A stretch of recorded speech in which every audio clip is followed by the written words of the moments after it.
Awesome. Well, sounds good. Thank you so much. So everyone, welcome, welcome, welcome.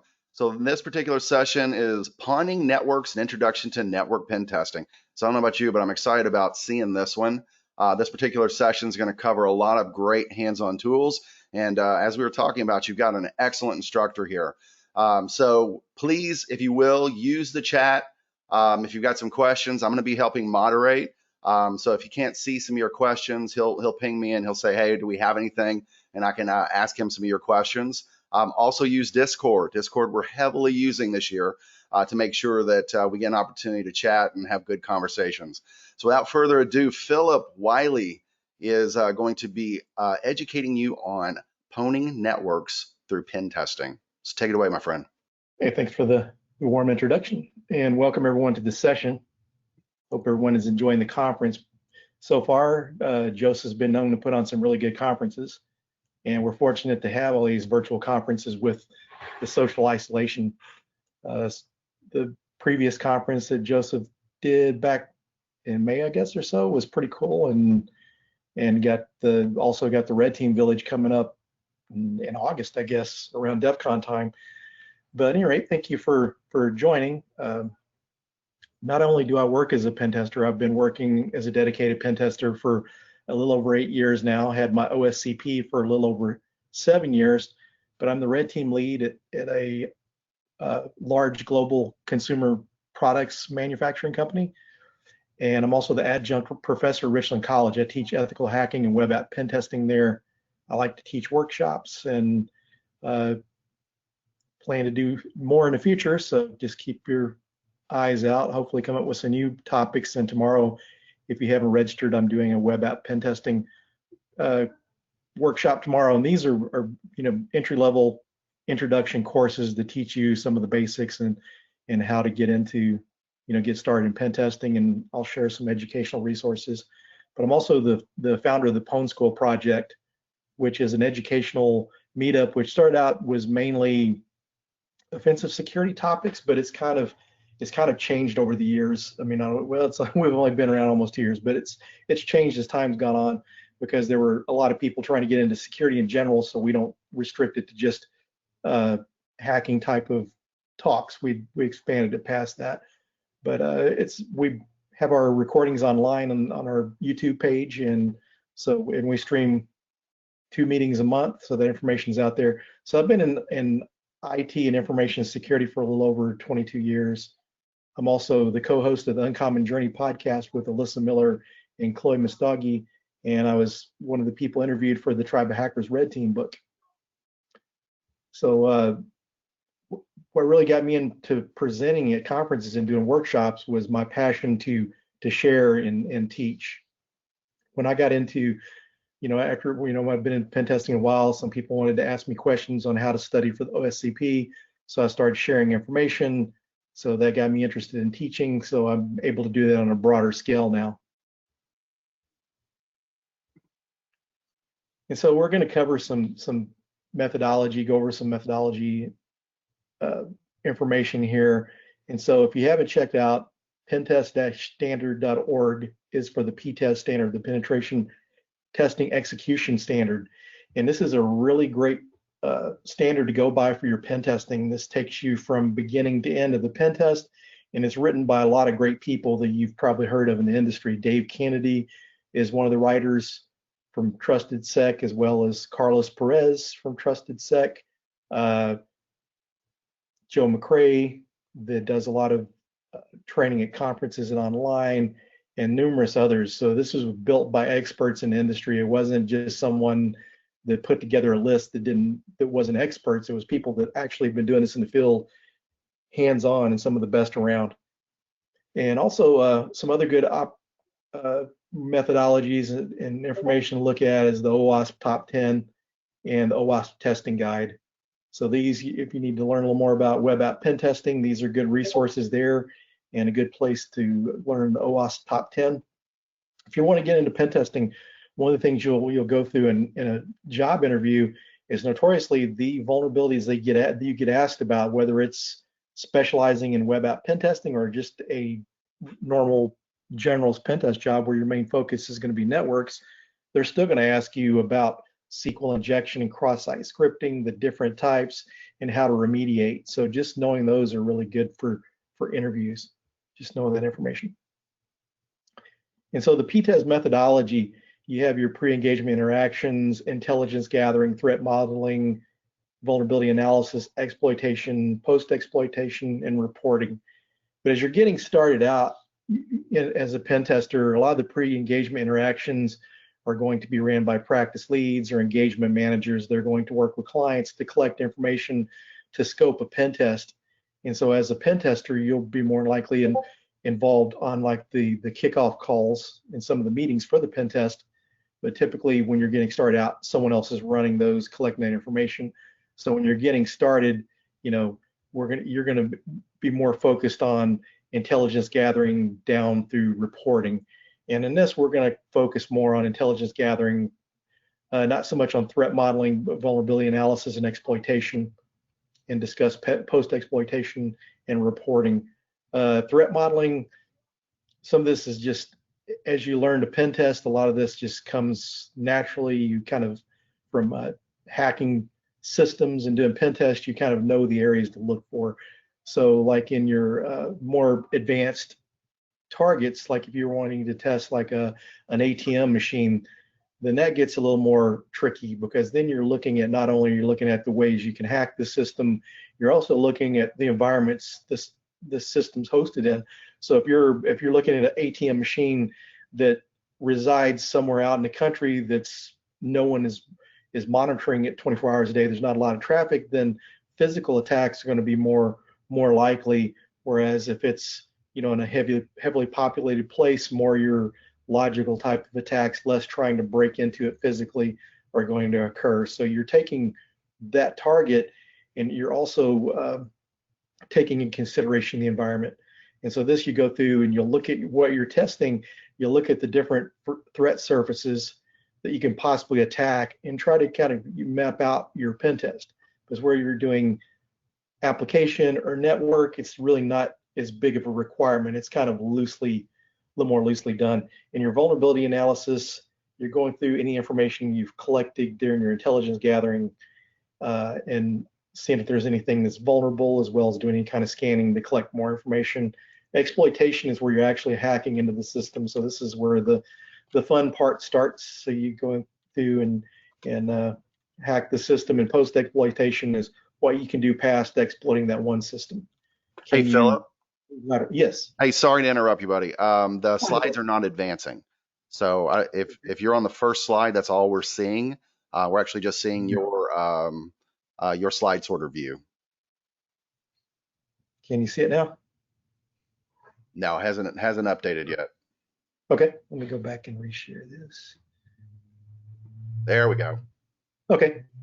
So yeah, let me just go ahead. All right, sorry about that, folks. So that way you can see the URLs. And after, you know, message me on Discord. I'm pretty frequent on that Discord, so you can send me a direct message or message me in the chats in general. But here are the resources that I was mentioning there. The pen test standard, you know, OWASP top 10. And these are really good resources, and they're referred in a lot of different training and books. And here's the P-TEST methodology. As I said, we're going to be focusing more on from the intelligence gathering down to the post-exploitation, and kind of a simplified methodology. This is just very basic. Your intelligence gathering, your reconnaissance against that target, vulnerability analysis, and exploitation. And within that, post-exploitation as well. So your intelligence gathering, you're gathering information against your target. And this could be going to, if it's externally facing, then you've got companies like Netcraft that have online sites that you can look up information on targets, mainly web application based, or websites. You can find out what system it's being hosted on, what all frameworks are running on it. Is this, IIS running ASPX, or is this a Apache Tomcat server running Java server pages? So you're able to collect that information. And Shodan's another good tool to use during this phase. I was doing a pen test several years ago. It was a full scope pen test, more of an adversary simulation, because everything was open, including physical and any kind of social engineering, any of that type of stuff. And so doing a lookup in Shodan, topic, IP addresses and stuff, I was able to look up network blocks and find out IP addresses that were in scope. We only knew the address of the company and the name of the company, so we had to really research to find any IP addresses to test. And during that test, I was able to find a FTP header on an FTP server that wasn't listed in any of those blocks. And how I found it is Shodan found like a banner for the FTP server, and I was able to find that server. So that was a clear text FTP server on the internet. And so Shodan was able to find this. So your reconnaissance and your OSINT is very, very helpful. Going through LinkedIn, different social media platforms, looking up information. So if you see openings for, sysadmins or DevSecOps people, network people, then a lot of times you'll see what systems they're requiring you to understand. So if they're a Cisco shop, they're going to be looking for Cisco certifications or experience in different Cisco products. So you can go through there and find that information, and possibly even find versions of the software and stuff they're running, as well as if you look up people that work for the company, they may have in their job description all the things they do. They want this populated because if they're in the market for a job or they're looking to upgrade, then their information's out there. So sometimes they give a lot of detail, so this could be used during your pen test. So the more information you collect there, the better. And once you move on to the targets and you're on the network, your Nmap scans and your vulnerability scans can collect more information on those targets. So the more information you collect, the more chances you have of hacking into something. So this is kind of going from like, you look at the different types of target knowledge. And so you look at more of an adversarial type simulation, or a lot of your pen tests you'll have like IP addresses or a domain name, and that's it. And you test from there. So the more information you collect on it, the more knowledge that you've got to attack that target. That's like if you took someone that works for the company doing internal pen tests, then they understand the environment better than a consultant would, or a contractor come in and test the environment. So they've already collected information, so it's up to someone from the outside that's not part of that company to do a lot more manual collection to be able to test that system. And so there's different types of open source intelligence. You have passive, semi-passive, and active. So your passive is collecting from the sites like LinkedIn, something that's not touching that target. And then like Netcraft, semi-passive, you're starting to get into your DNS lookups and stuff, and really high level scans. And you get into your active information gathering where you're doing your port scans and stuff. This kind of gets more into your reconnaissance and less away from OSINT specific. So like we said, collecting information is going to help you be more successful on your target. And that's one of the things too. If you're studying for the OSCP, one of the big things that people mess up on when they attempt the exam, maybe they'll pass it the first time around, is they didn't collect enough information. So that's what you want to do. So this comes into play like in your vulnerability analysis. We're doing more of this information. You're doing port scanning, service scanning, application, OS enumeration, and vulnerability detection. So while your vulnerability scanners like Nexpose, OpenVAS, and Nessus find those vulnerabilities, it's also good to know how to manually collect that information. So how to manually detect those vulnerabilities, because there's times one vulnerability scanner will find something that another one doesn't, and vice versa. And sometimes some manual tools will find things like Nikto, for instance. I've ran Nikto on several pen tests, and it's a command line tool for testing web servers and web applications. And I've been able to find like default credentials and stuff through one of those scans that Nessus didn't pick up. So the more tools you have, the better. So you want to use all tools available to you and keep an open mind, constantly learning new things. And so vulnerability analysis, You're looking at for the network, you're looking at port and service scanning with Nmap. Typo on there, it should be Nmap, not Nmap, but Nmap and mass scan. Also, the Metasploit framework, there's a lot of auxiliary scanners in there that you can do to look for anonymous FTP and different vulnerable services. So that's a really good tool to have your disposal. It's not always about exploitation with Metasploit. There's a lot of discovery that you can do with that. And then your NSE scripts, your Nmap scripting engine scripts. The Vuln script in particular is nice because you're able to go through and run your scans. And what Vuln does is Vuln will run a script and looks for vulnerabilities, and it'll actually look for the open source vulnerability database numbers, so you can look up more information and possibly look up exploits for those vulnerabilities. And then your vulnerability scanning is important. If you're doing a pen test, you hear people before they get into the industry, they think vulnerability scanning is cheating. But what happens on a pen test is you typically don't have enough time to do it all manually. So your vulnerability scanners, they're able to detect stuff easily. So you want the low-hanging fruit, the stuff you can find quickly. That way you can get that out of the way, and you can find some information there that you're able to focus your attacks closer. Like I said, the manual testing is important as well, but you don't want to rule out using your vulnerability scanners. And also for the web, there's your dynamic application, your DAST, your dynamic application security testing scanners, which AppScan, WebInspect, Acunetics, NetSparker, and Arachne. And the commercial version of Burp Suite has a vulnerability scanner built in, as well as OWASP Zap has a built-in vulnerability scanner for web application. Although, the focus of this is network, when you're doing testing, the endpoint solutions companies are getting better about securing stuff. So sometimes web or wireless are some of the best ways to get in, because sometimes the applications aren't as locked down. So those are areas that you can try to break into. And then Burp and Zap are also what you refer to as interception proxies. You're able to intercept that traffic, manipulate traffic, and you're able to take something and replay certain HTTP requests and see if you get errors. And those errors sometimes will give you information that leads to vulnerabilities that you can exploit in that system. And then man-in-the-middle proxy is another one.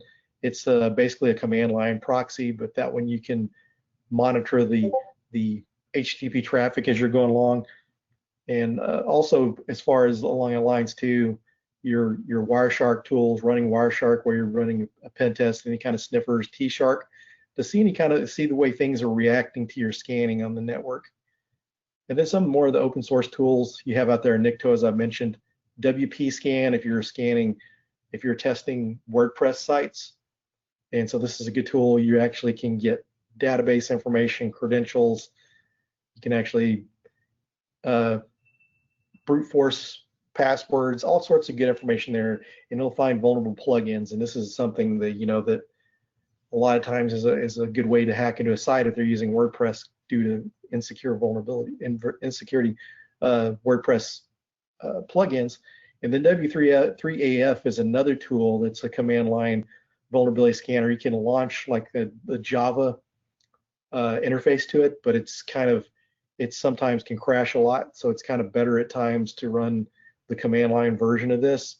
And when you're using W3AF, limit the amount of options you're doing. Do your reconnaissance first. There's options that you do everything at once, and when you do that, the system gets overwhelmed and the application crashes. So that one you just have to approach with extreme care. And then SQL Map is a good one for SQL injection. This is a really good tool for testing SQL injection.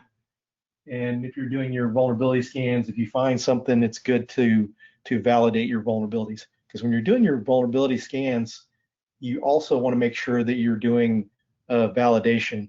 Because a lot of times these scanners, they'll find false positives. So you want to go in and validate these vulnerabilities to make sure they're vulnerabilities before you try to exploit them. Once you validate them, then you can move on to the exploitation phase. And so SQL Map is a good way to validate your SQL injection vulnerabilities.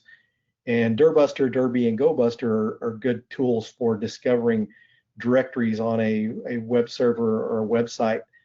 Sometimes there's information on there that they don't want exposed to the public. You could find administrative directories, files. You can find files on there that may contain, configuration information or usernames and passwords. So going and looking through those directories, doing your directory brute forcing is a really good way to collect information for your pen test.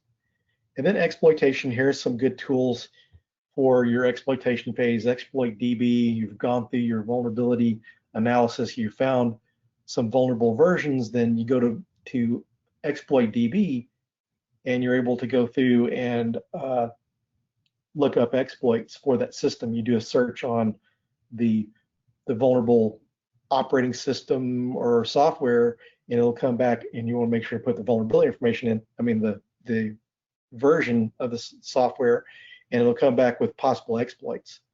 And there's also a command line version of that called Searchsploit. It's a script that's on Kali Linux and other pen testing distros like Parrot OS, and it searches a locally hosted repo of the exploit DB, the exploit database.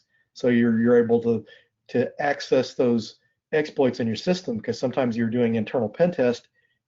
It gets tricky to download those exploits. You may have to connect through a mobile device that you have to download, go off their network, and that sort of thing. But if you have them locally, then sometimes that can save you time, and you can also search on your system for that exploit. And then the Metasploit framework, we've mentioned before. This is not manual. Some of the stuff's automated for it, but you can use it for manual and automated testing. And this is an exploit framework. And usually a lot of the popular exploits, they're Rapid7, other people that support the community, the application from a community standpoint will convert exploits over to a Metasploit module. So this is a really good place to look, and sometimes you're easy targets. And one of the things that some people want to avoid being a script kiddie, or they're worried about something being too automated and it's not elite. But one thing you got to remember, if you're doing a pen test, you want to find the vulnerabilities as quick as you can. Use your time as best as possible. While you're learning this, you want to learn the manual and automated methods. But when you're on a test, then your time's limited. Sometimes you may have a week to cover a lot of IP addresses. So the more you're able to make good use of your time, the better off you are. And plus, this is like you don't have a lot of options out there when it comes to exploit frameworks. A lot of the other exploit frameworks like Core Impact, those are not free, and there's no free version or community version of it. So those can be pretty expensive. But if you got the luxury of your company's got the luxury you do of using Nexpose and Metasploit together, then that kind of they work kind of hand in hand. So if you find something in Nexpose, you're able to more easily exploit it with Metasploit Pro. So those are good options there. So sometimes automating things, even writing scripts to automate some of your tasks, like your Nmap scans, there's different tools out there you can use to do that with, like the Unicorn scan or Magic Unicorn by TrustedSec. It helps automate some of your tasks as well. Okay. Now we'll try to see if I can get my lab up and running here. Hey, Philip, quick question for you. There's been a lot of questioning and kind of clamoring for any links. Is there anything they need to download? Anything that we need to get to them while we're going through this? Yeah, the VMs aren't up there, but what I'm going to do is I'm going to cover the tools, and once I get it uploaded, then actually what we're using, if you have Metasploitable 3 set up, that's what I'm using. Metasploitable 2 and 3 are the vulnerable VMs I'm going to use. So that, if they got Kali Linux, if they don't have that, I know a lot of people have run into trouble creating the Metasploit 3 VM. It's built on Windows, and So there's a script out there to build it with, but I will share that VM later. So really Okay. what we're going to do here is more or less kind of give you an overview of the tools and then give you access to point you in the right direction of the stuff you need to practice on your own time. Awesome. Thank you, sir. Oh, you're welcome. Thanks. Okay. So I'm trying to get my lab up here running real quick so we can. So we're not seeing only thing we're seeing on screen is end of slideshow. Click to exit. Yeah, that's fine. I'm trying to get my lab connecting here at home. Okay, perfect. I didn't know if you were sharing desktop. Yeah, everybody stand by for a minute or two here while Philip gets his presentation or the VMs up and starts showing us that.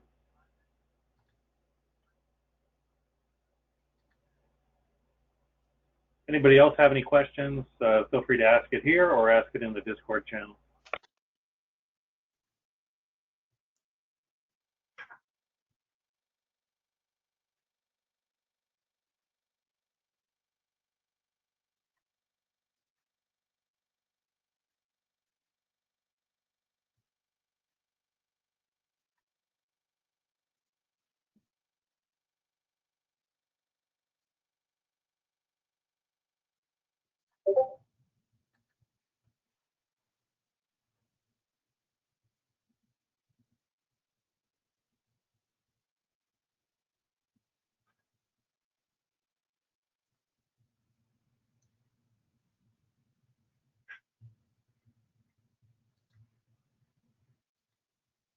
Yeah, sometimes these live demos.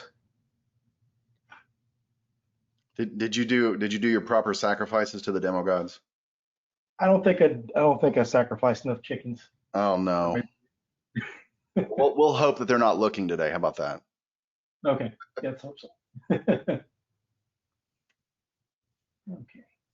Yeah, what happened was my lab I have set up at home was updating and rebooted, and one of the wireless network cards wasn't working, so I had to plug in a USB wireless card to get this set up. So looks like things may cooperate.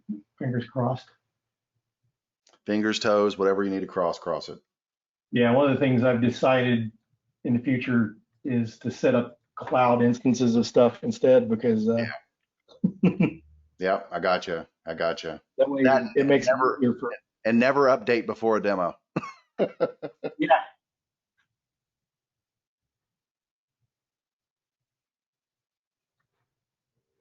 Yeah, it's the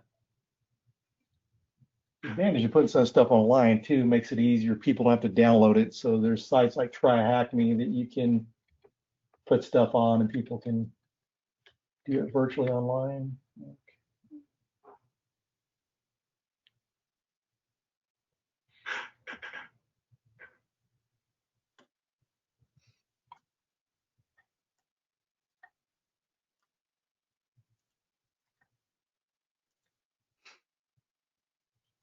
Yeah. Someone said hail to the demo gods. Absolutely.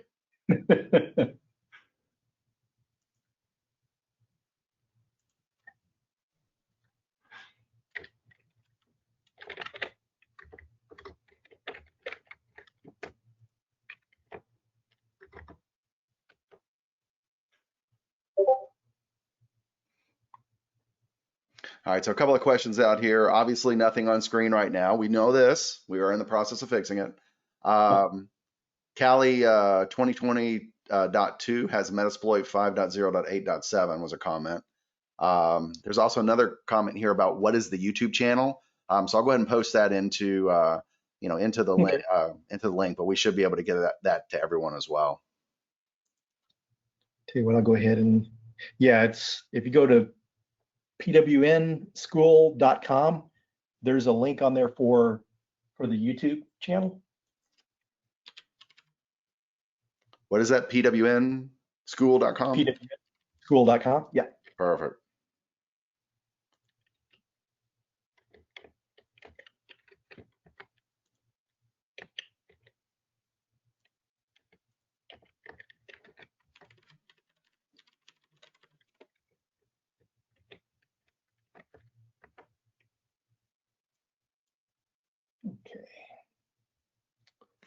So it looks like we got a VM to cooperate.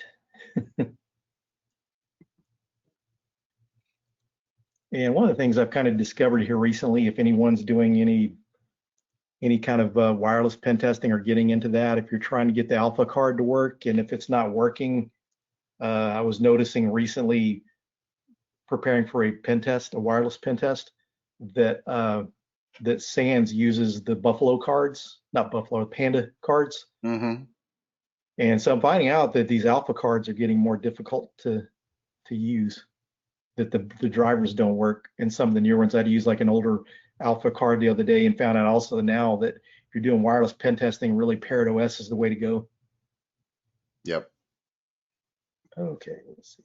So we do have a question in Discord. So to be clear, we need Metasploitable 2/3 and a Kali VM. So that's kind of what you recommend. Yes, that's what I recommend. Perfect. Okay, so let's see, we got this to come up here. And as far as virtualization, VMware and VMware or VirtualBox works good, but one of my advice to give you if you're doing anything wireless related, using VMware works a lot more seamlessly. When you connect your USB devices, it'll prompt you to connect, whereas VirtualBox, you have to do a little more work to get that to work. So if it's an option for you, then I would go with VMware. But you can get by with a lot. I was using it for quite a while without using VirtualBox, and even for my class at Richland College. Okay, so can you see my screen? Yep, we can. Okay.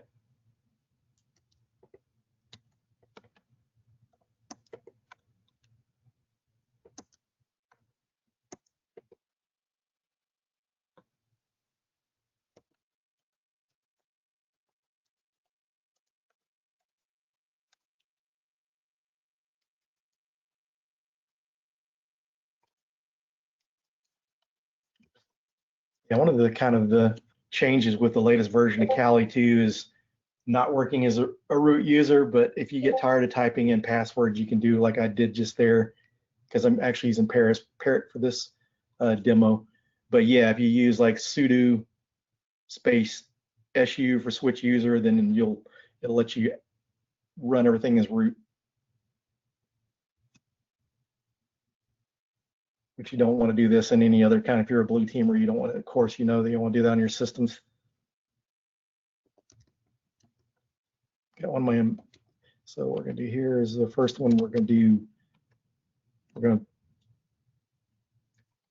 yeah, I was going to run a net discover, but I'm not going to map out my whole network over the internet. So what we're going to do here is we're going to run Nmap against our target. Could be the first thing we do here. And Metasploitable 2 is what we're going to be targeting.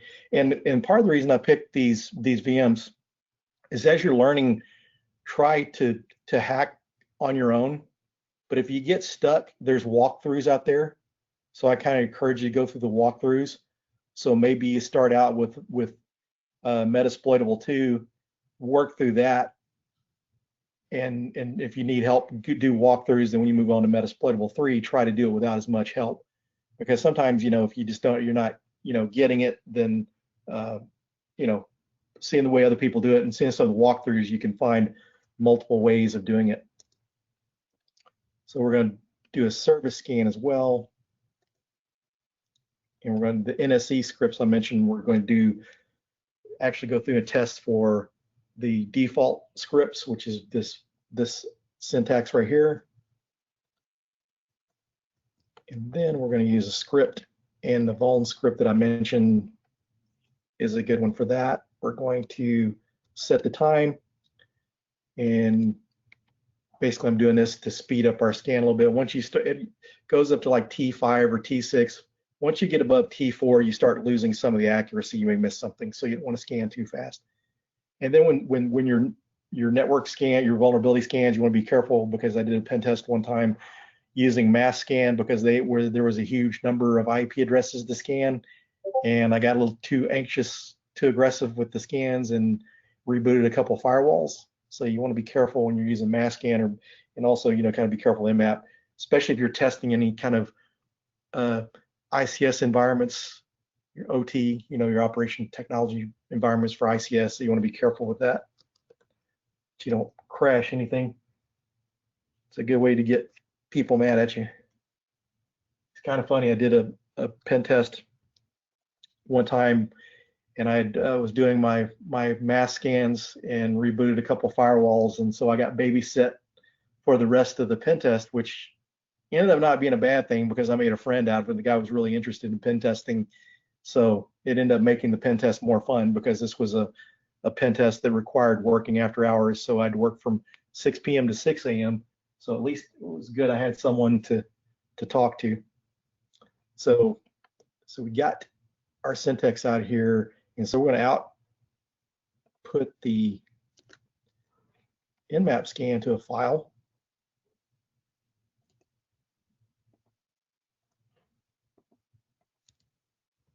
People are saying they can't hear you. They can't hear? Can you hear me now? I can hear you. I'm on the phone, but I don't know. Some of the people are saying they can't hear you. Yeah, I think people are going to need to connect up and out because I'm going across voice over IP as well. So I'm not on the phone. So it's working that way. I think people just need to reconnect their sessions. Yeah, refresh browser, refresh the client if you have any problems with audio. Okay. Not that they would have heard any of what I just said. Well, you can put it in the chat, everybody. Yeah. So anyway, we got our, so this -OA outputs to the three different popular file formats for Nmap. You got the regular Nmap output. So when you cat the file, open up the file, it's going to look like it did on the console. And there's the greppable format that makes it easier to grep for different items within your scan. It could be a really long scan. You need to do that. And then there's the XML version. So with the XML or sorry about interrupting you, but a couple of the people are saying they hear you just fine. So these are individual problems. If you're having a problem hearing, obviously you're not hearing me say this, but I did put it in I did put it in the chat, and I will put it in the Discord chat, and I'll stop interrupting you. That's okay. Not a problem. I'd rather make sure people get situated. So we're going to run our scan here against our target, and this is Metasploitable 2. And the interesting thing about Nmap, this is a pretty good tool, even if you're doing, you like to do CTFs. Sometimes CTFs will have information on that target that you can get through Nmap. Sometimes systems, I don't think intentionally do this, but some capture the flags will put information in Nmap in the system in a way that Nmap is able to enumerate that. So we didn't set the verbosity, so we set it to 1. So this is given smart. Okay, so, and we just did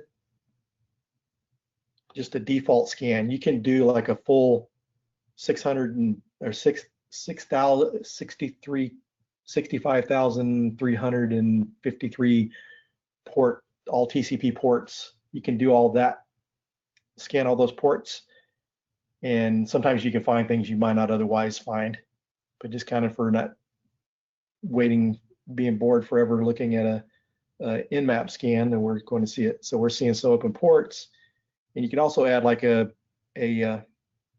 open tag to it, so it only outputs the open information. So you can increase the verbosity on up to get more information as it goes along.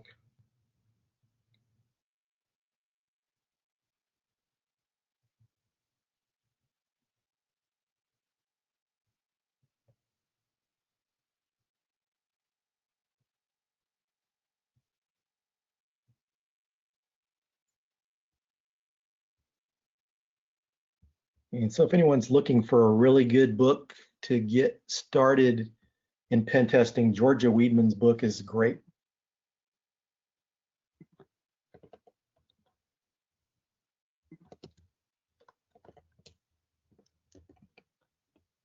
She's working on an update, and one of the things people, this is the information you gain from this book, you'll still be able to learn. So it's kind of, the book's kind of older, but you can still learn from it, because hacking a system is hacking a system. Basically, you're going to use different vulnerabilities and different techniques on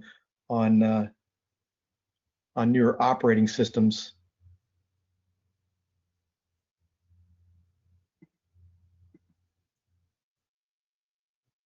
Is there a chat feature in here? Okay.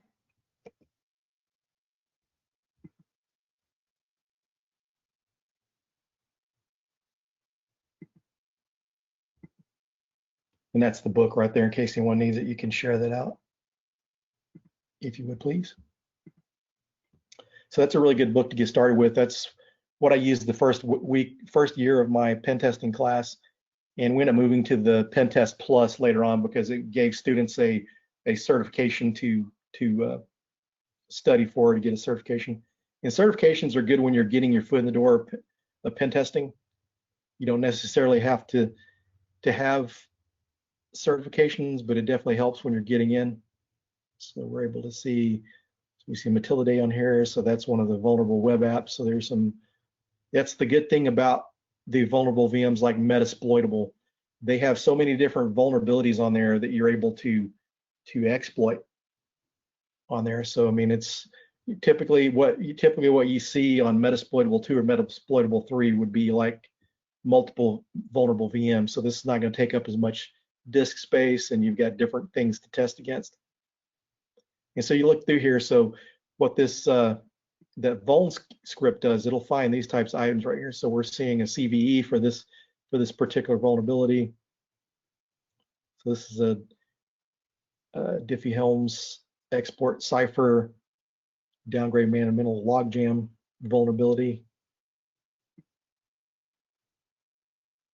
And so you can look up these CVEs and get more information. Let's see, his vulners here, I believe they're actually the ones that creates this vuln script. So you can go to this site and you can go through and look for that vulnerability.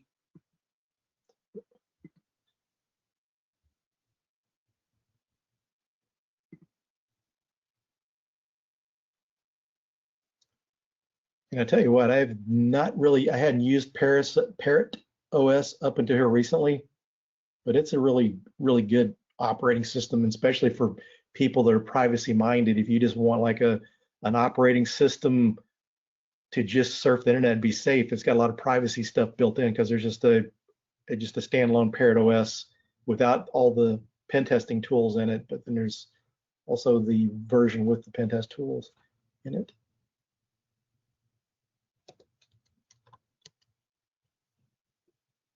So those of you that aren't familiar, here's the exploit database. We can actually go through and look up our vulnerabilities through that, or we can use Searchsploit, which I'll show you here in just a minute. So here's a version of OpenSSH.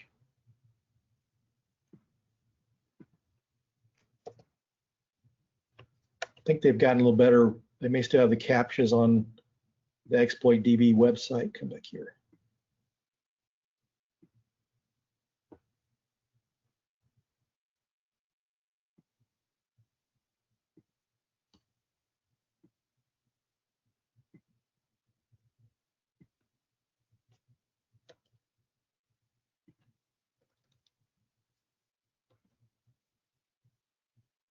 And so here we get in here and we can see the different vulnerabilities. Paste this back up so I can see what version, because so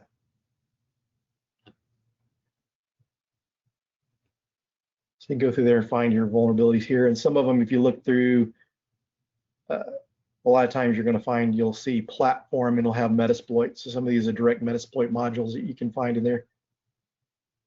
So many of these in here, this is not the exact version, but you can see the exploits you can download.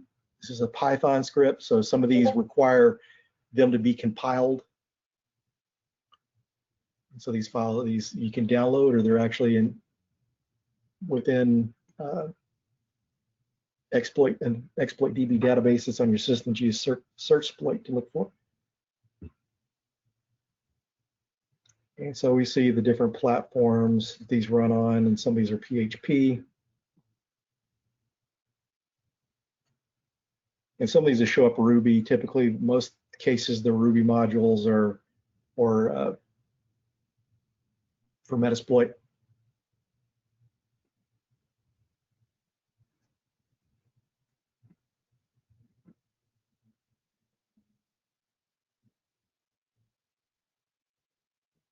So also here, since I mentioned the different file formats.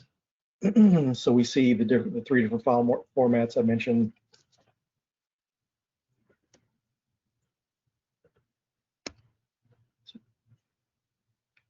It helps when you spell things right. And so here we see what the grippable format looks like. So this is useful if you're trying to grep through looking for certain things. And if you just do the regular Nmap format,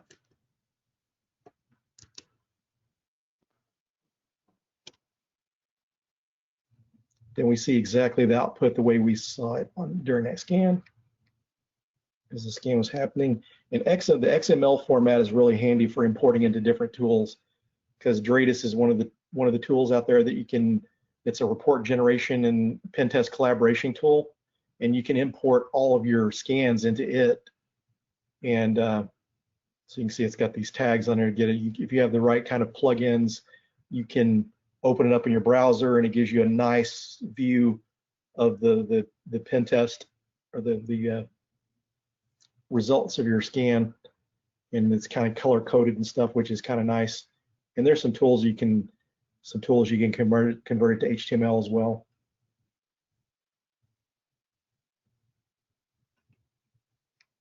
And so like your grippable format, or even these other formats, you can go through, we can grep open to look for open ports. And so this shows us all the open ports. And so you can get really fancy with your scripting and create scripts to pull out information just on certain protocols and stuff. And so here, while we got this screen open in a vulnerability here, search exploit.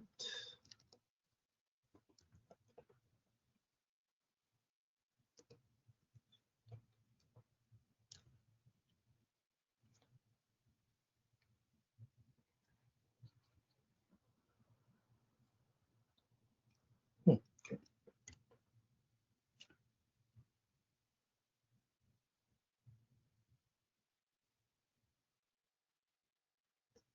Interesting. I just assumed that search exploit would be on Parrot.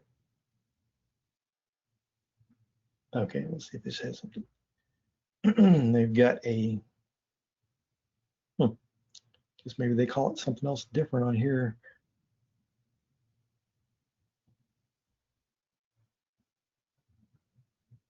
But on Kali Linux, you just type in search exploit in the name.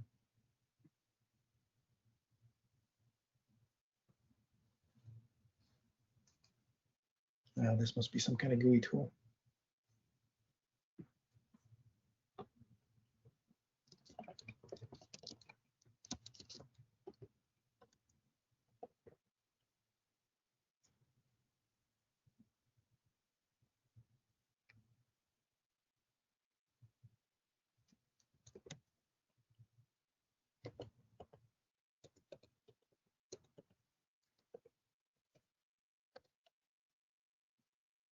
Okay, they don't have it, which is probably a way to install it on here and these other scripts. There's some other scripts I've seen out there too that combine more than the exploit DB together. But typically what you would do is just type in search exploit. Tell you what I'll do here is I will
So here you can kind of see an example. They search exploit, you put in the terms and it will come back with a list of vulnerabilities, and you're able to go through and look those up. And so it's a good idea to have this updated. So when you're out on a pen test, if it's kind of hard to get connection to the internet due to some of the controls in the environment, then having that up to date is good. So let's see, there's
okay, and here's this VS FTPD backdoor.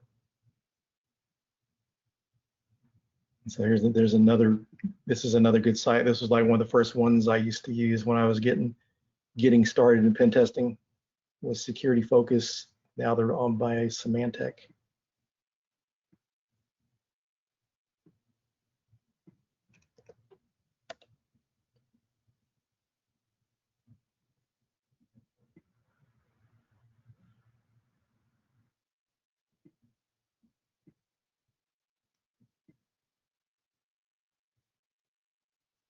Okay. Since it's Ruby, it looks like it probably be a Metasploit module.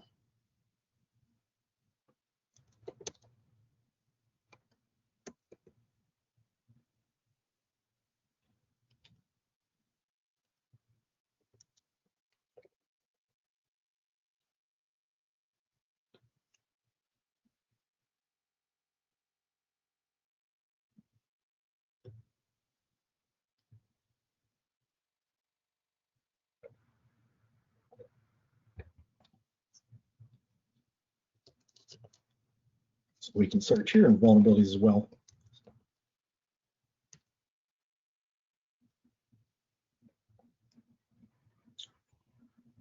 So we're going to use this. So when you find an exploit you want to use, just use exploit.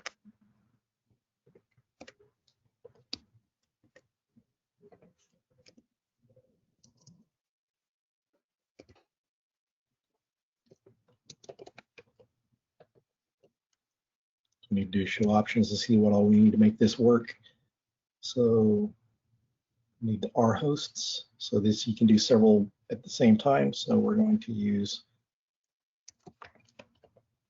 and regardless if it's one host or more, you still have to use the R host command.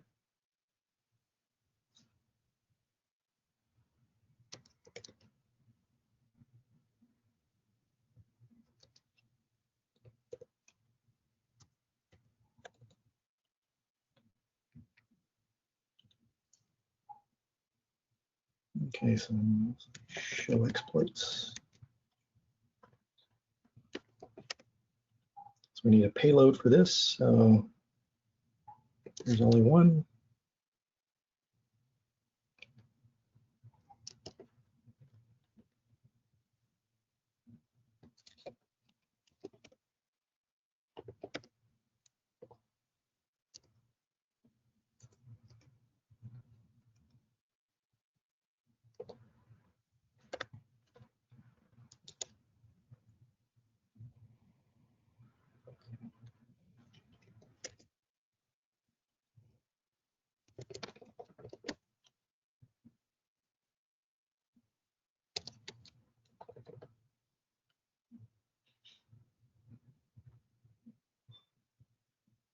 exploit completed, but no session created.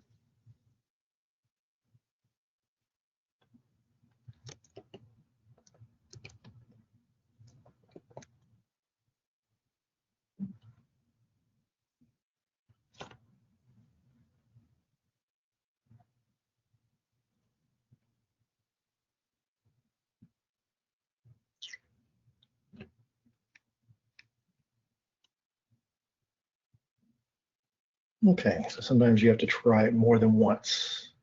So we tried exploit again, so we got a shell to it. And so whenever you're doing when you're exploiting a system, if you can get an interpreter session, that is the best, because right here we've got access to the system.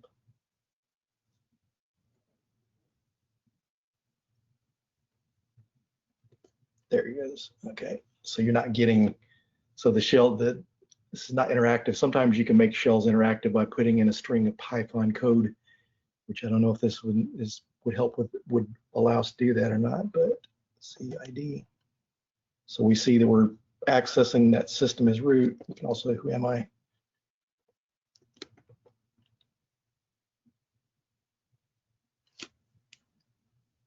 The thing I like about ID is when it gets the UID, it'll give you like more information to group it's in and stuff as well. Sometimes who am I works typically on Linux systems and so in most newer Windows systems. So we're able to get onto that system. So we see that that is vulnerable.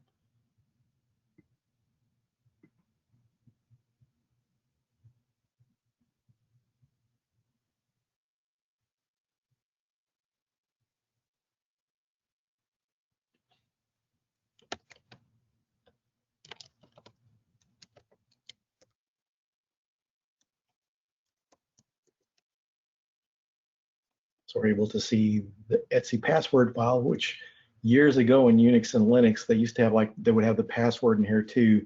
But now this is just basically shows you the different users and the groups they are in and where their shell starts and all that. So you're able to go through. It's good information if you need a possible target to exploit that system, some other users that you can try to exploit. So doubt this is going to work, but we'll try etc shadow.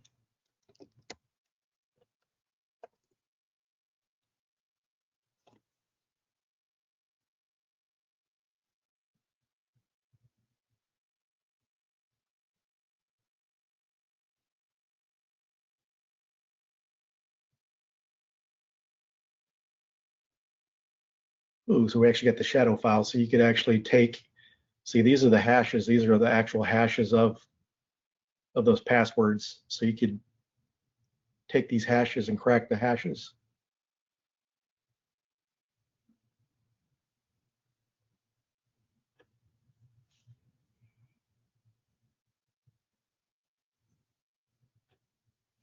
So a lot of cases, typically you'll have access to etc password, but not usually etc shadow. So this would have been a good one here. So when you're working on this on your own, go through and use John the Ripper or Hashcat and try to crack the hashes on there.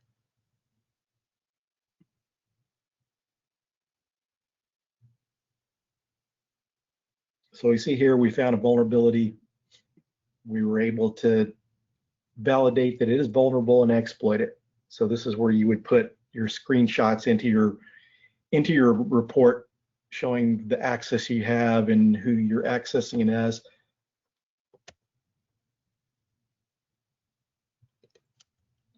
A lot of times what I like to do is to prove on the system if it's a command line, a lot of times I'll do fconfig in there too. So you have to spell it right.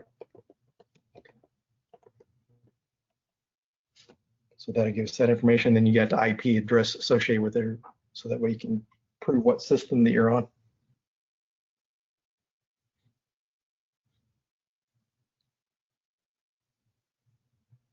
And then while you're doing your pen test, it's a good idea to use a note-taking tool to keep track of what you're finding. So you don't want to lose all this information. So you may see something, you want to record it so you can go back and look at it later. So that's one of the reasons you want to save your Nmap output to file Let's see.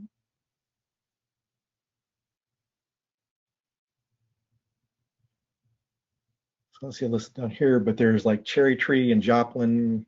Keep Note was one of the older version. Joplin's really nice. It's pretty similar to Evernote and OneNote.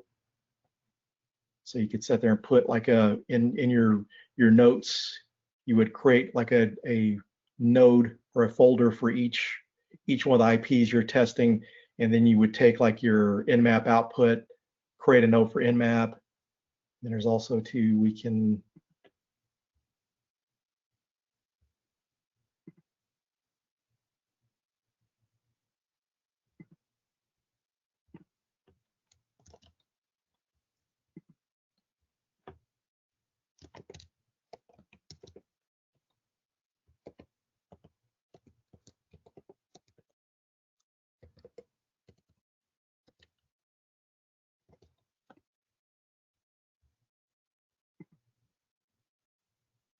we'll go here and we'll look at it.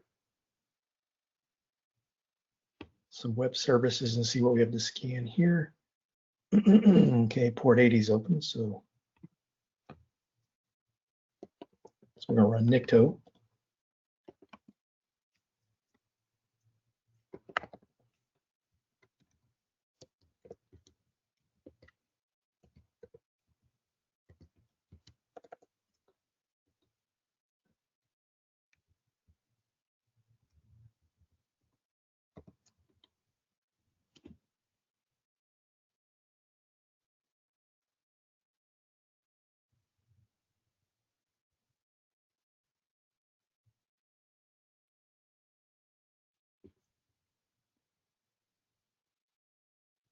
And so here we're able to see this running Apache 2.2.8, so you can look up and see if there's any vulnerabilities for that. It's also using WebDAV. WebDAV, if it's not secure, that allows you to upload files to a system. So you're able to possibly upload a shell to that system and execute it, or any kind of exploit code that you need. And so as these scans go along, they're showing this session. This PHP session says potentially sensitive information. So this they'll tell you, and so you can look up this open source vulnerability database ID for that information on that. And so we see that this is an outdated version. So this would be something for your pen test report, whether you could exploit it or not. Is it showing this version of Apache is outdated? So this says current version is 2.4.4.37. So this and then this is checking different HTTP methods, HTTP trace and HTTP.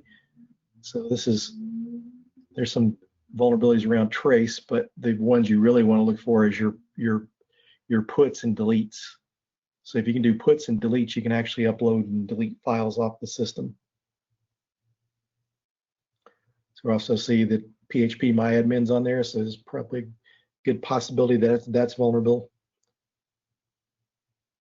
because it's used for managing MySQL databases. So if it's not even, if login's not enforced, you could go in there and possibly get some information on the system.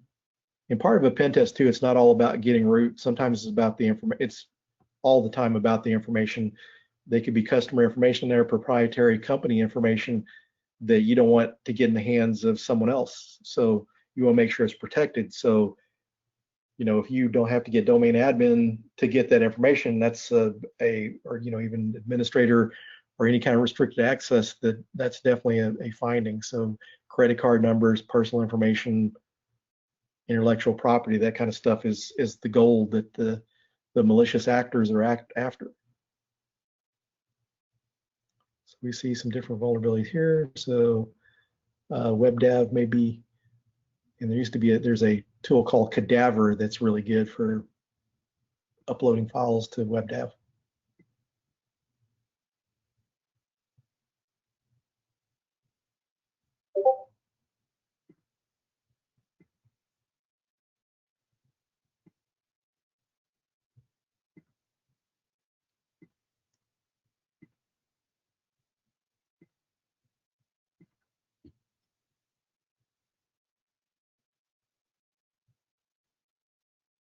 And another really good tool, I'm not going to run it here, but Responder is a really good tool for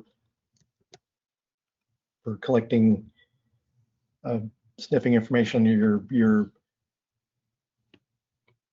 NTLM traffic and intercepting that and possibly cracking hashes with it, intercepting hashes. So it's just basically a responder.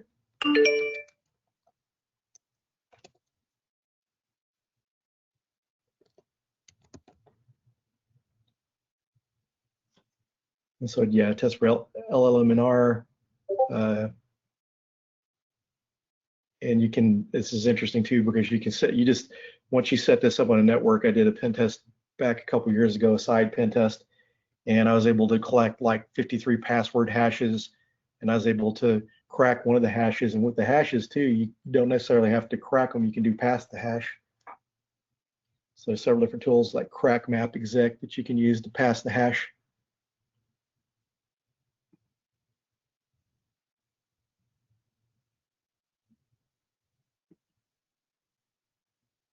And so we see Matilda on here. So there's a lot of good web stuff on here that you can hack on.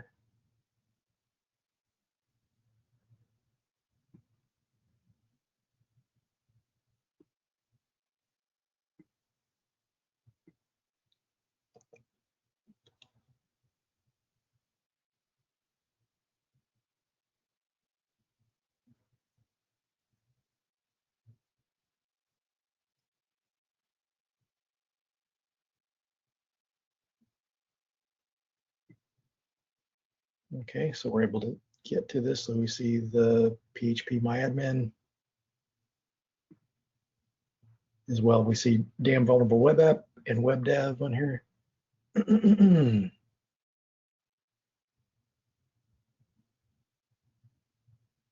so you come here, you actually see the login for Metasploitable. There's nothing there, so utility. So you can go here and there's all sorts of stuff you can test against. So the thing that's nice about this Metasploitable is you can attack this like you found a system on the network that's got web services. So whatever you can exploit there could end up giving you command line access like we have through Meterpreter. So you may be able to get that through the web layer.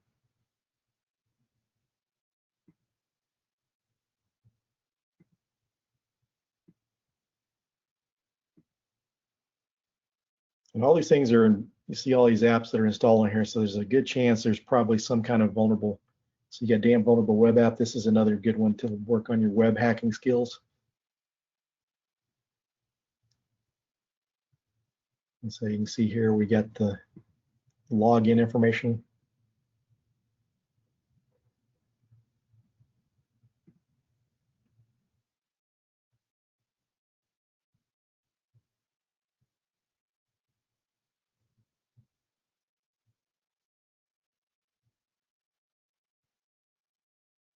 You have Pro FTPD.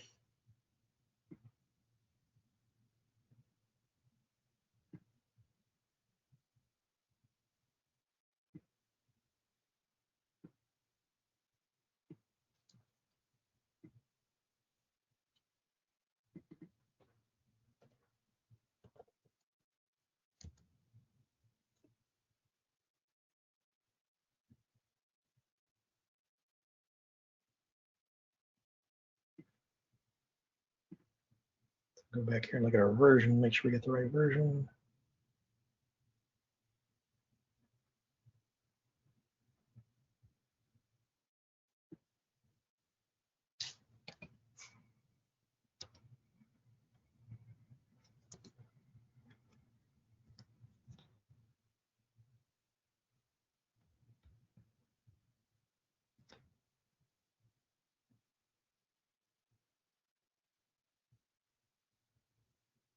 So some here you see the ranges. So we tried to go directly to the version information, but if we scroll down towards the bottom of the page, we can see that this is, some of these could be vulnerable up to, let's see, is there any vulnerable up to 3.1? No, but there's ranges. So sometimes you have to kind of look through because it won't go to the exact version.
Don't know about y'all, but I'm not a big fan of the CAPTCHAs.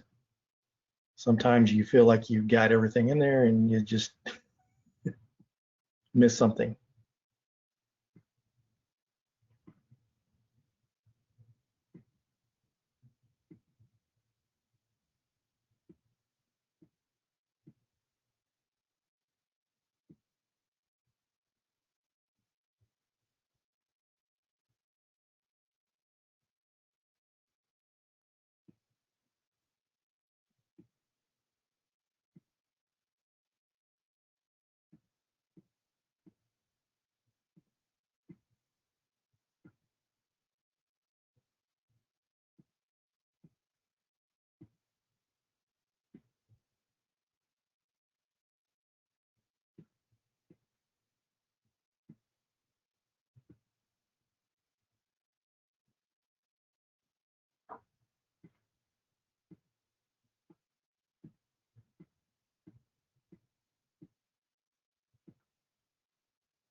Okay, now the browser's just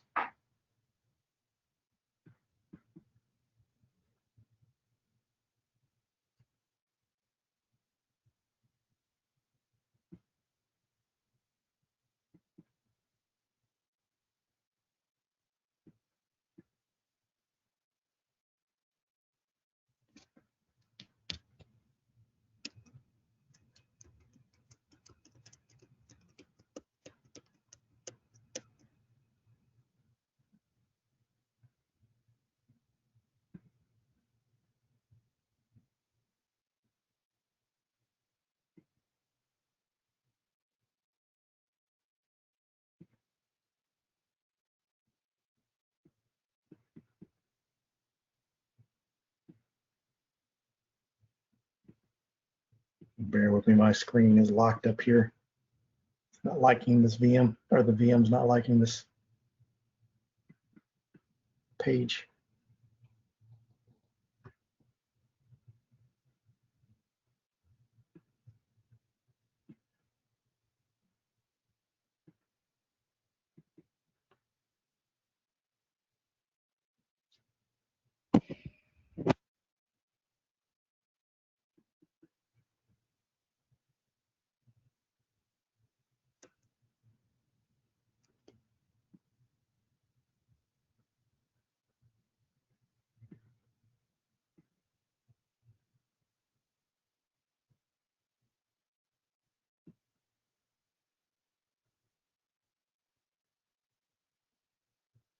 So Discord's blowing up. Everybody's totally feeling your pain right now with this CAPTCHA nightmare. So just want to throw Okay. that out there. There's a lot of people that are rooting for you.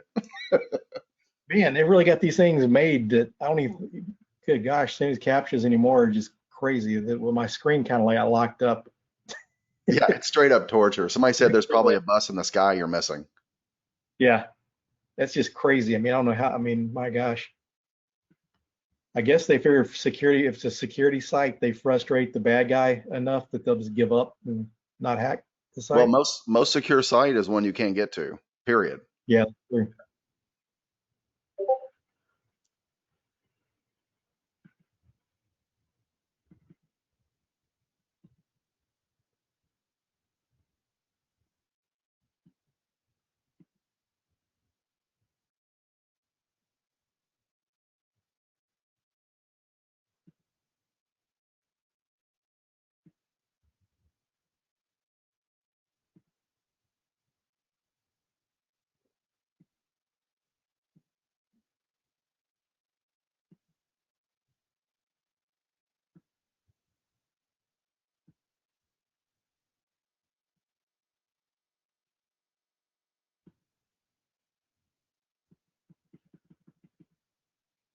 All right, so just make sure everyone knows we're still on. Everything's still going. He's just resetting.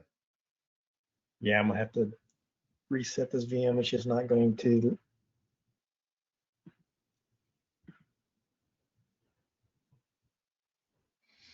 But everybody else knows, this is real world. Yeah. When you start doing pen testing, you are going to run into some weird problems, let me tell you. That's right. I can tell you in general, I've been having a bad tech week. It seems like anything technology-wise is just being a challenge. So there was a couple questions out here. Maybe I can throw a couple at you while you're going through this. Okay. There was a question. Somebody was having some problems with how long it took for Searchploit to pop back some results. And they were talking about, do you have to use sudo when using Searchploit? Just didn't know what your thoughts were. I don't believe you have to use sudo for the newer version. No, because I've used the newer version and I've used it and it hasn't. It could be just maybe there's just a lot of information it's trying to pull back that, or either they may need to do an update. Maybe the exploit DB is corrupted or something. Yeah. But it's just files. But I would say maybe that I would update some. See if you can update just do an apt update and it'll update everything for you. Gotcha. And then one other one was specific arguments on Nmap. Now I know you don't have a command line in front of you, but somebody was asking if you can go over what the arguments that you were using. Because I know you were talking about the T4, that you didn't want to go much more above that because it's too fast and you get weird results. Just, I don't know if that's something you could throw off the top of your head. Yeah, T4 is going to be, it controls the speed. You can go up to, I think it goes up to T6, but once you start getting above T4, then you start running into, you'll start missing stuff. So you don't want to miss any ports or anything. And then I did the -PN, which is to not probe. And I do that by default because a lot of times when you do an Nmap scan, you don't get information back. It'll come back and say if you use -PN, you might be able to find something. Otherwise, you're not finding it. So I use that by default. Lowercase s, uppercase v is for the version. And then the lowercase s, uppercase c is for the default scripts. So what it does is Nmap, as it's scanning, it will go through whatever services it finds. It'll run the NSC scripts against that. So if it's finding a lot of HTML related, HTTP related stuff, then it'll run more stuff against that. If it's Windows, then it'll start throwing some SMB related stuff at it. So that's what that does. And then the script that I ran with it, the dash script space vuln, it looks for the specific vulnerabilities and gives us the open source vulnerability database or CVEs for those vulnerabilities. And then -OA is just the adapter. That's for the output. Output, so yeah. You output to a file, and it's lowercase o and uppercase a, and that gives you the three formats. That gives you the Nmap format, greppable format, and the XML. And the XML format's good because you can import it into other tools like Dratus. It's one of the tools that you can do. It's used to create reports as well as collaborate with other pen testers. Gotcha. Thanks for that. Oh, you're welcome. So we can go back, and that's one of the nice things about when you run your scripts. Like if your system crashes, and then you got your Nmap output, so we can go back and look at those files. That's one of the reasons you want to save the files. And also another good thing too is if you're running something and you're doing a network pen test or you're using a remote system, the screen command is good to use. Because what the screen does is if you're using a remote system, you're SSH'd into another system or remotely connected and you're running a scan, and if it dies, you lose everything. But if you use the screen command, you can go back and reconnect as long as the server didn't crash.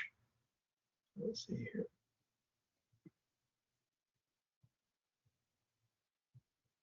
And last one, just while you're popping some stuff up, what do you recommend as a solid methodology / standard for reporting findings? Let's see.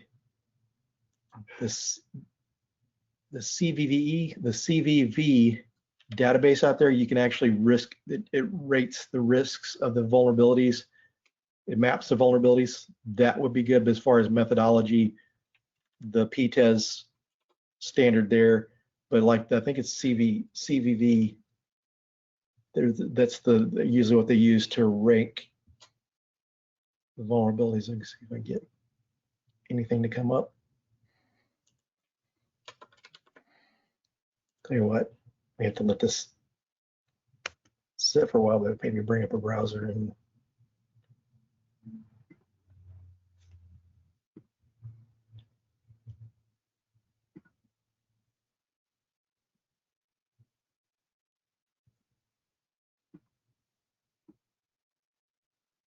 here's the book I was talking about earlier. That's a good one to get started with.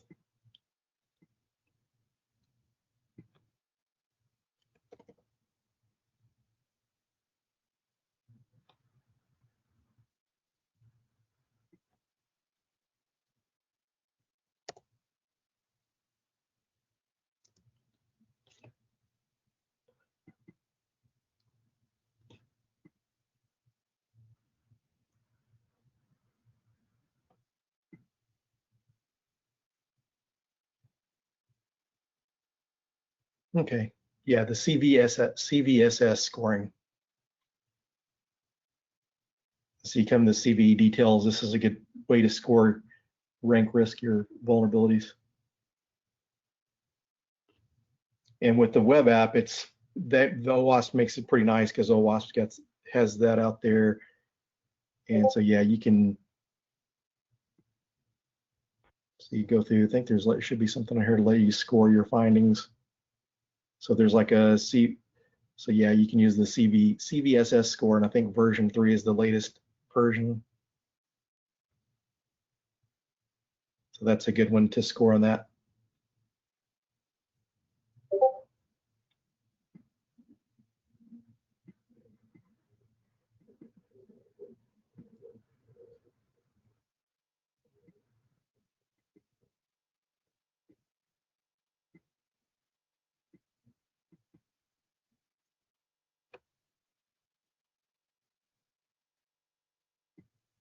So what are your thoughts on how much networking you need to know to be successful in doing these types of pen tests? Yeah, as far as like referred to certs, and here's kind of a good thing to follow. If you're starting out new and you don't have experience in IT or technology, then I would start with something like the A+, learn the operating systems, and then go to the Network Plus. But as far as networking goes, mainly your targets are typically going to be servers, workstations, any kind of computing system on a network. And so having a sysadmin level of technical ability, I would say, would be good to achieve, because that means, you're going on your Linux system or your Windows system, and you're able to connect to networks, and you're able to understand like basic routing. So if you're not able to connect to a system, you can do trace routes to see where you're missing out. And some of those things that, like the command line, is good to know as far as like Windows and Linux, because if you get a shell to a system and you don't know the command line, you're going to be doing a lot of Googling, and it's going to slow down what you need to do. So if you know the command line, then you can possibly shut down firewalls, do different sysadmin level commands on a system. But as far as networking goes, you don't necessarily have to know Cisco, although if you were to breach a Cisco system, then it would be important to know. But just your basic networking, be able to connect systems on a network, and set up your network configurations on devices that you're using and devices you connect to. So you don't have to go out, be full-blown elite level Cisco, you don't have to be a CCIE, but just something along the lines of like, you go out to like Professor Messer. He's got a lot of videos out there, and I know someone, actually one of the best pen testers I know, when he started out, he didn't have the opportunity to take SANS courses and stuff. So what he did was he went through like Professor Messer.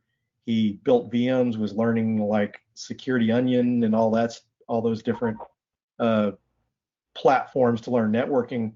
But he went through like the Professor Messer videos to learn networking and operating systems, and security, because you got the Security Plus and Network Plus.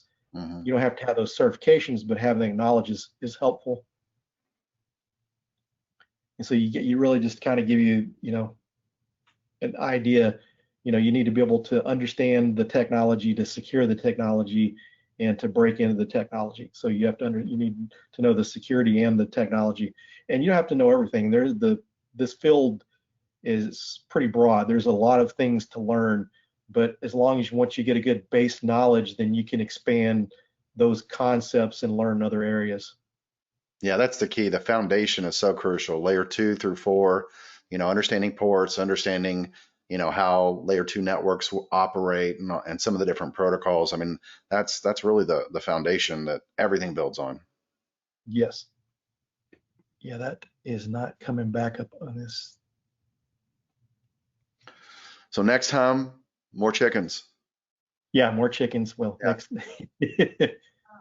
Yeah, one of the things that'll help for next time is I'm trying to get away from the labs that we use at the college where I teach, and so I'm trying to get away from those because I have to have someone else set those up for each semester. So if I want any updates to it, I don't have access to update stuff, and so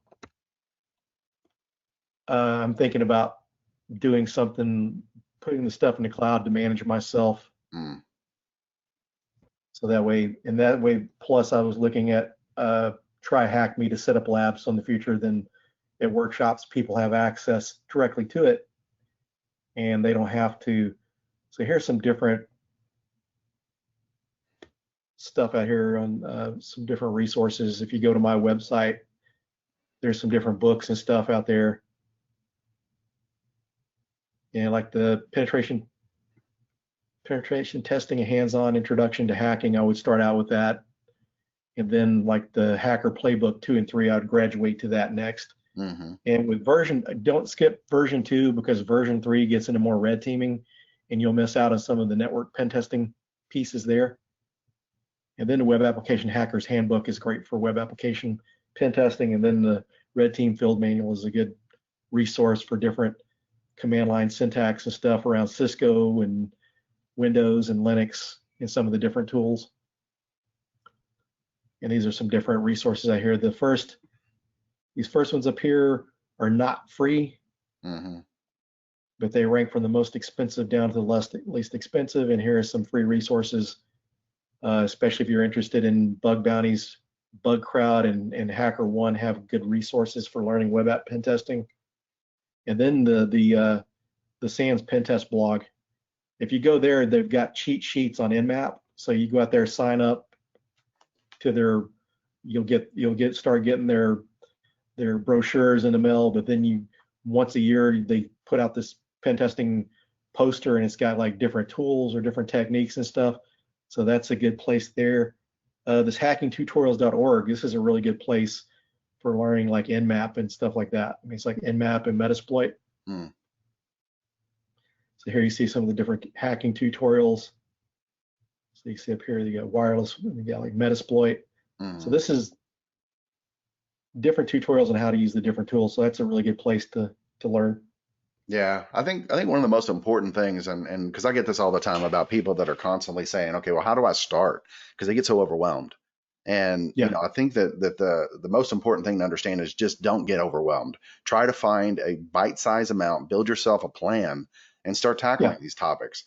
Start small, start with something that you can get access to that's free, and then start building your base of knowledge. It might take you a few years to get there, but if you do it methodically, you will get there.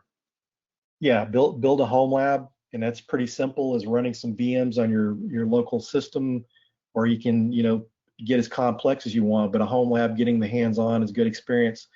And like you said, learn in small pieces. That way you absorb it, because one of the things I see a lot of times is people want, and another thing is plan your goals out, have short-term and long-term goals. If you want to be a pen tester, I don't ever discourage anyone from not doing it, because some people come up and they need a little more skills, a little more knowledge, and so I just encourage them, because some people, I know that their very first job in security or technology was pen testing.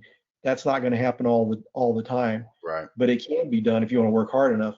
But it's, like anything in security or technology, it's a marathon, not a sprint. Mm-hmm. So you just have to kind of start out and just continue to learn, and you'll get there. And just be patient with yourself too. Some people are not patient. You just have to be patient. It takes a while to learn. Once you've seen something taught several times over, then you're going to, next time you see it, someone explains it different, or you've got a better understanding. So the more times you see it, the better you understand it. So you just have to give yourself patience and give yourself time. That's exactly right. You got to fight the burnout, because that's something that we struggle with in technology. It can seem so overwhelming, but if you take it in bite-sized chunks, you build yourself a plan, you'll get there. Yeah, sometimes unplug from it. If you've been studying too hard, take a break. I mean, you see these coding challenges, 100 days of code. That's good and you'll learn, but you just can't stay busy 365 days a year forever. You've got to take a break every now and then, or you get to where you hate it. So That's you have to take your breaks. And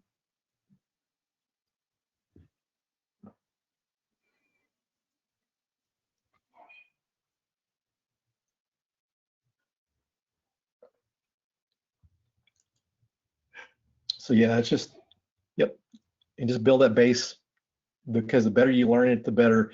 And a good example that I can give, that I share with my students each semester since I heard about this, I know a guy that he was a reverse engineer. He went to work as a pen tester, and he took assembly in college, but he just did enough to pass the class. He didn't learn it. So now, working in the industry, he had to go back and learn assembly. Oh, that's awesome. Language. So it's like, if he would have done it then. So that's what I tell students, if you're going through college, your art appreciation, if you're going to be in security or music appreciation, may not help you, but your networking classes, your operating system classes, your Python coding classes, this is stuff you're going to use. Try to learn it, because you're spending the time to do it, and it'll come in helpful later on. What do you think about, and what's your view on the best entry-level pen test cert? EJPT or Pentest Plus, or those any that you think are worthwhile? EJPT, I think, I like better, because you're doing hands-on. Mm-hmm. So you'll get to learn. The e-learn security courses are really good. But yeah, I would do that, because you're going to actually learn how to do a pen test. Your CEH and Pentest Plus, the CEH focuses a lot on tools and not really necessarily doing pen tests. The thing I like about Pentest Plus is it gets more into methodology, and it's not just the tools. Which Pentest Plus, between that, you're trying to learn pen testing between Pentest Plus and CEH, you're going to learn more from the Pentest Plus. But the EJPT, that's a good one to start with, because you're going to learn pen testing, so you actually do, pen testing in the course. So that's a really good one to start with.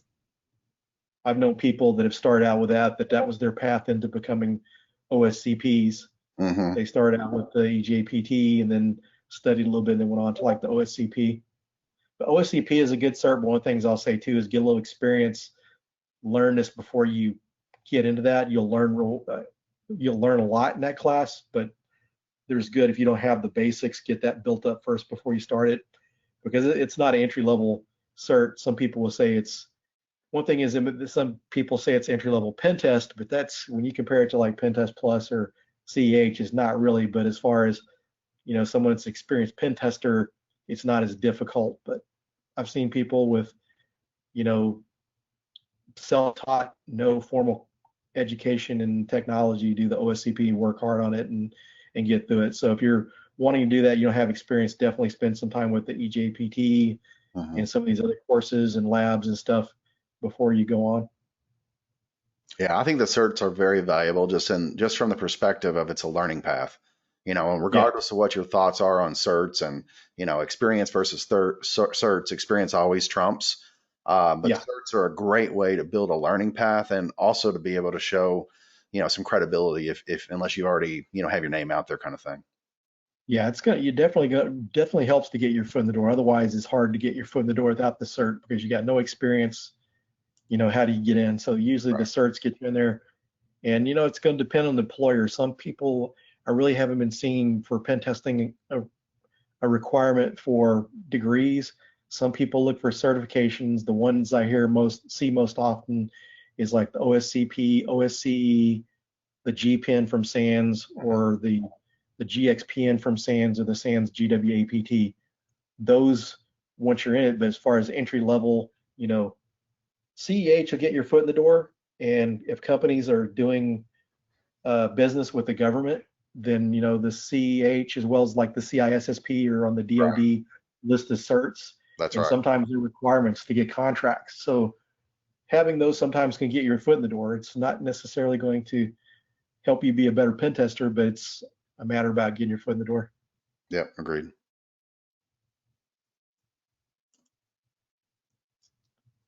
Well, I'm going to give up on the demo, that we can just continue on with questions. Everyone has questions, otherwise. That sounds good. So go ahead and pop into the questions on the webinar. So if you can, just go to the Q&A and pop in a question. I'll make sure that we get it answered. I've been trying to keep an eye on what's going on in Discord as well. There was a comment in Discord, if you're not seeing it, that the EJPT is actually on sale right now. So they're offering some discounts on that. So, when in quarantine, start training. And one of the things I'll say, compared to, because I've taken courses through Pentester Academy. Those are really good courses, and they've got stuff that fits all levels. They really try to cater towards people getting started, make sure that there's content there for them. But one of the things I'll say, like the eLearn Security, the EJPT, compared to like offensive security, if you're just getting started out, the Pentester Academy, the eLearn Security stuff goes into more detail than like the OSCP. So it's like, they've improved on the OSCP. They've added more detail to it than used to before. You definitely, even if you had experience, you'd need to prep up front before taking the class, but they go into a lot of good detail. So it's like, if you've got like zero pen testing experience, or you don't have people to talk to about it, it takes you from the beginning and explains in enough detail with hands-on labs. So it's a really good way to get started. That's awesome. Well, it doesn't look like I have any more questions popping up through here. So last chance, guys, on guys and gals and everyone out there, please pop in some questions. But if not, unless you had something else. Well, people can reach me on Twitter. I just gave you my Twitter account. My Twitter, not my account, my Yeah, don't give me your account. Nah. Who knows what you'll see. Also, they can reach me on LinkedIn too. And this is kind of how I got started into teaching and doing conference stuff, was just from, sharing information. So if anyone wants to, has any questions later on after this over, feel free to message me on LinkedIn. I do a lot of answering questions and referring people to information and stuff. So there's one question we just got on Discord. Any advice for someone finishing school in the next few years? Projects, ideas to work on in their free time? Yeah, if you're in college, try to see if you can get an internship, because that's one thing I've seen that's helped people get their foot in the door. Also, maybe, bug bounties are good. If you're interested in, some of the bug bounties, they offer more than just web. Some of them have mobile, IoT, and automobile vehicle bug bounties. So that's kind of a way to get started, get experience. But yeah, the internships, if you can do that, that's a really good way to get started. Because the biggest thing when you're getting out in the field, a lot of people I see that didn't get internships, it's harder to get in. So if you've been through an internship, at least you've got some experience to show. So look at that. Look at some of the different open source projects. OWASP has a lot of things. So if you want to code on that, like AMAS, which Jeff Foley, he's presenting here today, I believe, on AMAS. So they're always looking for people to help contribute to that project, just like OWASP Zap. So just get out there and get on Twitter, and there's a large number of people from the community out there on Twitter. They refer to as InfoSec Twitter, so it's a good place to learn. Yeah. But yeah, working on bug bounties, if you got a home lab and you know how to hack things and understand the methodology, and if you get an interview and you can describe that, sometimes you can get a job. When I got my first pen test job, my background was I'd run vulnerability scanners. I've worked in AppSec and network security, had a sysadmin background, so I didn't have a pen testing background. But part of what helped me is I had a home lab, and he saw that I was willing to learn on my own. A lot of times what people run into the corporate world is some people only want to learn when they're on the clock and they won't do it Right. on their own. So companies are looking for people that are they're wanting to learn because if you Yeah. enjoy what you do, and you're going to make a better employee. Yeah, I couldn't agree with that more. I mean, you see so much more where people are looking for passion as opposed to an 8 to 5 type deal. So there's lots of different ways. I mean, GitHub is a resume anymore. So if you're involved in helping, if you've got some coding chops and you can help to expand some of these open source projects, that's always great things. What do you think about the masters in cybersecurity? Is it worth it? Is it good to go that direction? What type of I think advice? people, I think people getting started out, it may be a good idea because right now, since there's a security shortage, once industry gets enough people, because like Ernst and Young recently uh, did away with the 4-year degree requirement. Used to, you had to have a bachelor's to Hmm. work for Ernst and Young, but they did away with that because there's such a shortage of security people. But I think if the industry ever starts to catch up, where there's more people in the industry and there's less of a Hmm. shortage, then they start getting picky again. So Yeah, if you're wanting to move into management, it's probably good to have. And if you ever want to teach, a lot of, it's a I requirement. teach in a community college. Yeah, it's a requirement to have at least a master's. Yeah. My thoughts are, and again, you take this for whatever it is, everybody has opinions, but there's an opportunity for people to be able to earn some money, get some experience. If you went straight through school and only were in the academic world and only, ever had that level of experience, even getting out with a master's degree, you might not have that much opportunity unless you did some big projects, right? That's You might true. not have that many opportunities to get jobs. So, play it by ear, figure out if the masters actually make sense. But I see a lot of people get into college and they're like, well, I've gone for 4 years, I'm comfortable here, and I don't feel like going into the big world just yet. So let's get a master's, and then they end up with debt. So just think about that when you're going through your planning. If you want to do the master's, here's the thing to do. Get your bachelor's degree done and then go to work for someone, have them pay for your master's. Amen. That's Yep. right. Yep.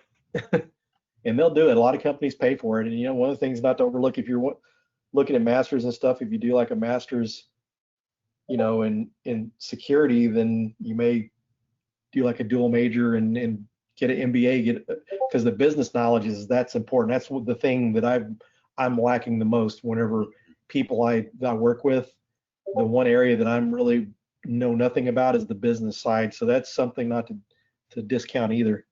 Yeah, that's a great point. So my background, heavy technical, but I actually have a bachelor's in business. And I tell you what, it has, when you're talking to C-level, if you can translate and speak their language, life is very different as a technical person. So it's almost like I put on my mask and go talk to them and pretend, but it works, right? Yeah, and that's the thing, because there's a lot of time they're trying to justify stuff, and people with a business background, they're able to write documents to justify things better. They understand, the business requirements better. So I mean, it's good to have. And along those lines too, is while you're learning, is make sure you work on your writing skills, Oh, because communication skills are big. Be able to write properly. I mean, you don't want to write like you're sending a text message. You want to make sure you use proper grammar and capitalization and punctuation, all that stuff. So I got into the industry without a degree. yeah. I went to like a Novell NetWare C&E training course, and I got into the industry, and it was back around the .com boom. So they were Right. looking for a lot of sysadmin folks. So I got in there. I didn't have a degree, but I ended up later on going and getting my associate's degree because the college offered credit for certifications. So I got credit for my MCSC, CISSP, and then even like Cisco CCNA. So I had a bunch of tech certs, and they gave me credit for it.